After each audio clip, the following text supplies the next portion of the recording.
আসসালামু আলাইকুম ওরহমতুল্লাহি ওবারাকাতুহ।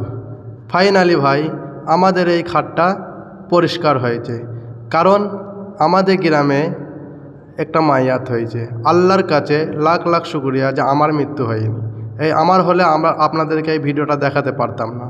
তো বন্ধুরা, এই খাটটা এখন পরিষ্কার হলো কি করে, আমরা চলুন আমরা পুরো ভিডিওটা দেখে আসি। ফাইনালি আমরা জানাজা নামাজ পড়ার জন্য রওনা দিয়ে দিলাম। আমার সাথে আছে রিয়াজ এবং আমার কাকারাও আছে। তারপরে আস্তে আস্তে আমরা ঈদগাহের মাঠে যাই জানাজার পড়ার জন্য।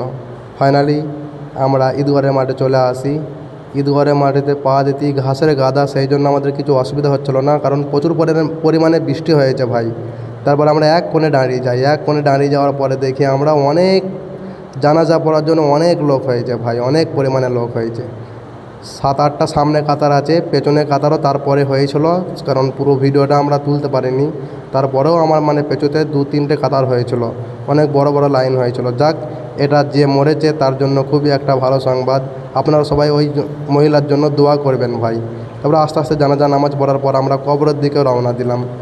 কবরের দিকে এই দেখুন বাঁশ আছে, আপনাকে কবরটাও দেখাবো। কবরে প্রচুর পরিমাণে ভাই পানি জমেছিল, কবরে পানি ছেঁচে কবর কাদা হয়ে গেছে। এ সাইড দিয়ে দেখাতে পারছি না, দাঁড়ান আমি একটু ওই সাইড দিয়ে ঘুরে যাই।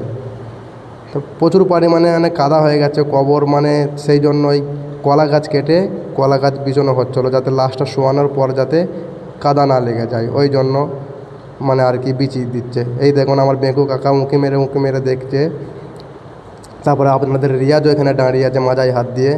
তারপরে আমরা আস্তে আস্তে ভাই খুবই কষ্ট হচ্ছিলো যে এরকম মর্মান্তিক ঘটনা।